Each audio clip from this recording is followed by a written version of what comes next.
Hello and welcome to Talk Good Game. The game's just finished. West Ham United 2, Watford 4. What a shambles on and off the pitch. But let's go back to start the game. The starting lineup is good as can be. Well, I think that's our best lineup, isn't it? We had Payet, we had Lanzini, Antonio, who is the form player, and as he showed today. What more could he ask for? And our record signing up front. Happy days, right? Well, we were all happy hammers when we seen the lineup anyway. 5 minutes, beautiful football. We started off really well. We took the lead through Antonio. Payet corner, 5 minutes into the Premier League. Payet's played 5 minutes in the Premier League and he's got an assist already. Absolutely, and he didn't stop there. I mean, he's an absolute class act, and with someone like Dimitri Payet in the team, you've got to be thinking we're going to win the game, right? Well, Watford had a few half chances. Lanzini tried a rabona, it went narrowly wide. Then Dimitri Payet tried one, and he was at the back stick. He did, but Lanzini, he did try the rabona, which is, for those of you that don't know, is the cheeky 1 foot. I'm trying to do it now, you can't see my feet, but it's 1 foot wrapped behind the other, and he tried a shot with it. Of course, later on, Payet tried the assist with it, and it was victorious. And of course, again, that guy Antonio scores a goal. 3 league games for Antonio, and he's started 2 games at right back. If the transfer market was still open and someone came for Antonio, what would his price value be right now? 25-30 million has to be, really. But what he was doing playing at right back is anybody's guess. I mean, that's got to be a questionable decision. Well, after we made it 2-0, it kind of just went downhill a little bit. Watford had half chances. The warning signs were there for us, weren't they? They were, because I don't think we were dominant in the game. When we attacked really well with the 3 attacking players that we've mentioned so far. There were some murmurs that Zaza might have been playing reasonably well. So whilst they were attacking, we seemed to be containing them quite well defensively up until the point where I went to the toilet, may I add. It was champagne football going forward, but very much Tesco value, Bucks fizz at the back. Well, it was terrible, and I know sort of Byram got turned inside out, didn't he? We said at the end of last season, what do we need to progress? We finished 7th last season. The question was, what do we need to get to the next level? The answer was, we need a top quality striker and an experienced quality right back. We're still waiting for that. We've signed the right back, but he was a free agent as of June, so why we waited until deadline day to get him in, knowing that he needs 3 weeks pre-season essentially, so he's fit? I don't know. He could have had that pre-season done with the rest of the squad, but Gallo made it. Now, for you that don't know, if you watch Gonzo's vlog on our channel, it was 2-0. Gonzo went for a piss and came back, and it was 2-1. Gallo completely turns by him. Good finish. But the warning signs were there, and then it was disaster because you came back, then you went for a beer, and I came and met you at half time and had to tell you it was 2-2. You missed the second goal. Well, it was actually just as I was coming up the stairs. Obviously, you vlogged the goal that made it 2-1. I asked you what was wrong. You handed me the camera. I went to the top of the stairs to get a beer, turned around at the top of the stairs, and it was 2-2. But you thought, where on earth has that come from? In all honesty, I'm totally bemused that game was finished. Never mind the fact that it was 2-2 at that point. How was that game 4-2? It was nearly 5-2 if you remember at the end. I mean, it was offside. They scored a goal, but it was offside, right? I mean, what a surreal experience that game was.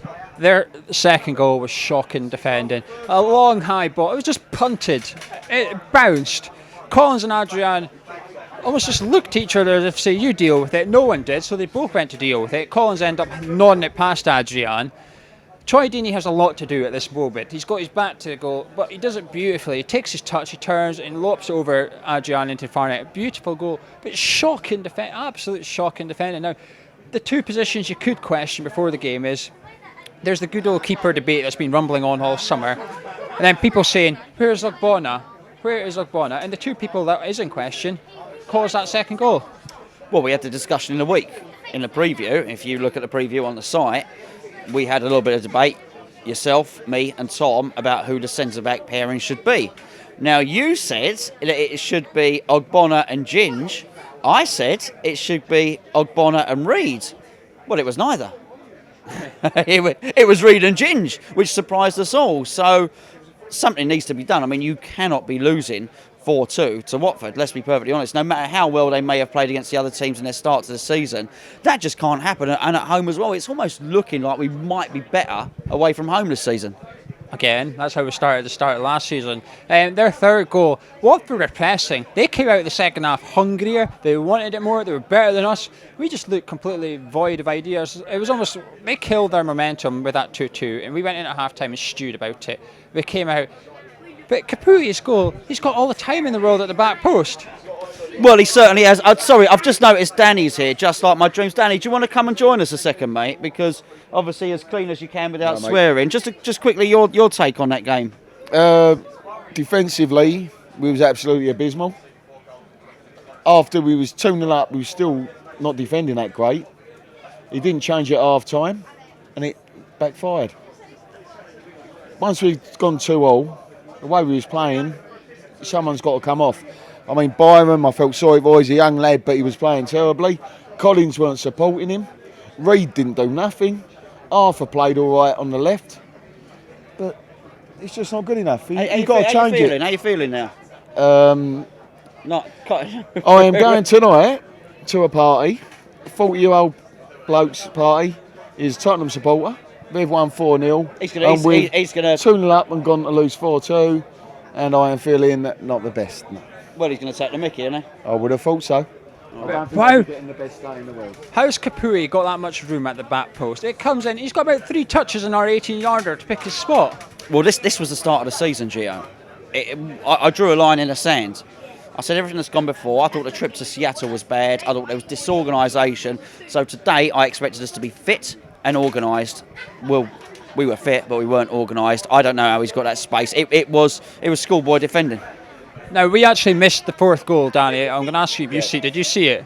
Yeah. Right, we'll come to you in a second. Me and Gonzo missed the 4th goal, and we'll tell you why in a second. But Danny, what was the 4th goal? We have not seen it. At the end of the day, the ball's come down the right. Defensively, we've let ourselves down. He's put the cross in. There's a goal. That's terrible. Look, that's as basic. That's terrible. Basic as you're going to get. Yeah. But myself and Gonzo missed the goal. Yeah. 5 minutes into the game, we're playing beautiful football. We're 1-0 up. The block in front of us that have stood from day one, they were standing, they were singing. The stewards came down. Now, there's some geezer we've not seen before with a bright orange cap, who's obviously the hard man, the one that's going to sort it. Is that you down the bottom here? We were above them. Now, they started wading in. They started wading into the fans, telling them to sit down, and it kicked off a bit. But they were ugly scenes down there, Gonzo, weren't they? Yeah. It's really hard to describe, and I'm still sort of processing it. So obviously we've come out the stadium. Well, I mean, this what you're getting here, folks, is sort of instant reaction. The stadium is just over there. It's 5 minutes after the game that we've started recording this. There were children crying. You look at my vlog, have a look at my vlog, and you'll see it as it unfolds. There's children crying. 100%. There's fans fighting, West Ham fans fighting. We don't know they're West Ham fans because someone behind us got carried out by a steward, and everyone around him was fuming. Everyone was pointing at him. There was a Watford fan in amongst the West Ham fans, but there was pockets of trouble. You tell us, Danny, what did you say? Open up these tickets now. You're going to have people coming over here on corporate tickets. They come over for a day out. They're not West Ham fans. You didn't get that at Upton Park. If you're at Upton Park, you're a West Ham fan. Here now, you've got people coming over. They've been given a ticket by a company for a jolly up. They come over and they'll be here and they'll be laughing and joking. It means something to you, it means something to me, and it means something to you. We don't want to be sitting next to people that think it's a laugh when we're losing 4-2 at home. And I'm telling you now, that is a problem this season. You've got people who are getting tickets that are not proper West Ham fans. Well, I think it's a little bit more than that, to be honest with you, Danny. I'm not disagreeing with anything you said. I think you totally agree. But from the very start, the man in the orange cap that you said is going to be a bit infamous now. He's on the vlog as well. You'll see him on the vlog. We're being made to sit down. Now, we're not standing all game. I probably stand for 5%. Would you agree? 5% of the game? We stand for the goals. If it looks like there's going to be a goal, we jump up naturally. We stand for bubbles at the start. We applaud the subs, etc. We do it naturally. We don't persistently stand. Yeah. But 15 seconds into bubbles, the stewards are getting agitated. I think that would be fair. We're being made to sit down. The Watford fans are standing up regardless. It's clearly causing ill feeling. Now, what we really needed today was a brilliant performance from the team. It started off that way. The moment it starts to get a bit sour, then as you probably agree, the attention switches from the pitch and the attention switches to the stands 100%. because people are getting kicked out, stewards are carrying people out. There were nasty scenes. And what I've also got to say, it's not just people want to stand. They've mixed it up. There's young children in with people that want to stand, and there's kids being brought out by their mums crying. I don't want to be talking about this today. I want to be talking about a 3-0 West Ham win. But that's happened in the game today, as you'll see on the video later. We've not commented too much on the crowd because we haven't witnessed it. It's been from far away. But today it was right in front of us. We've seen a woman climbing up the stairs with her kid, 5 years old roughly. The kid is absolutely bawling. And the person she's speaking to is the fire safety. That bloke can't do anything. He doesn't know what to do. You can see him looking lost. They won't be back, will they, Geo? Problem is, we're going to lose people. And then I was looking across the day. We sit in the east side, don't we? I was looking across to the corporate side, and there's so many empty seats during the game, and they're telling us we've got 57,000 people in there. There's not 57,000 people in there. It's simple as. Well, Where are the people that are sitting in those seats? Well, it's going to sound like just a ridiculous plug for the vlog, but the reason I say about the vlog is because I recorded it all live as it's happening. You say about the empty seats, 79 minutes, I'd say a third of the stadium was empty. I mean, there are serious issues, and we have tried to stay away from it, but if we try and stay away from the subject anymore, it's going to look like we're just sort of avoiding it completely. There are serious problems. I don't really know what the solution is, but there are serious problems. When we're playing Tottenham, Arsenal, Chelsea, Man United, there's going to be absolute mayhem over here. People are going to get hurt. If they don't sort it out now, we're playing Watford and it looked dangerous.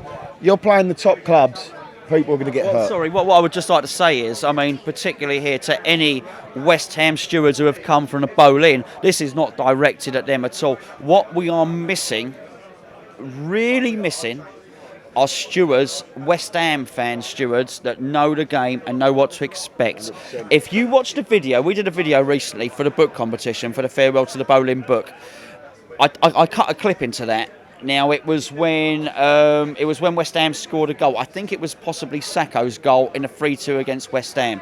There's a little clip in it, and it cuts. I don't show Sacco scoring, but it cuts to the crowd cheering when Sacco scores. And if you look at that video, you will see there are stewards cuddling the crowd, equally jubilant that West Ham has scored. Those days are gone. We've basically got people in there. Possibly they might have officiated a Coldplay concert or something like that, but we've got people in there who don't understand the club. We need people that understand the club in there, that understand that actually when we stand up and we're singing Bubbles, we're just excited. We're not going to kick off. We're not going to have a Barney.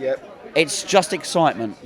At the end of the day, I seen on News at Mother Brown, the stadium management contacted them to say we're trying something new against Watford. If that's something new, then I hate to know what's next on the agenda, because that was shocking out there today. But the two blocks below us have stood all the time. They've never been in trouble. They've sang, they bounced about. They've never been in trouble. The stewards provoked them today. They were trying to pull people out, and at one point they did pull someone out, and the Watford fans started singing Cheerio and waving at them. That is how you agitate a crowd. That's how you piss a crowd off. But the Watford fans at the end were playing slide on the canopy above them. They were climbing up and sliding down that cover, you know. Geo and Chris, when we play some of our rival teams, our main rival teams, what is going to happen over here? If they do not sort this out, we're in bother.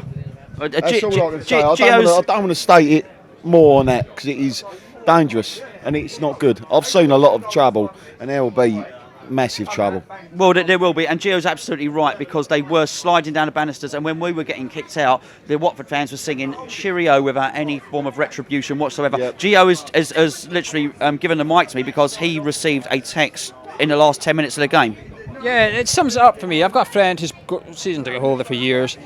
They never leave early, and I text them saying that this was poor, and she said she just left 10 minutes early.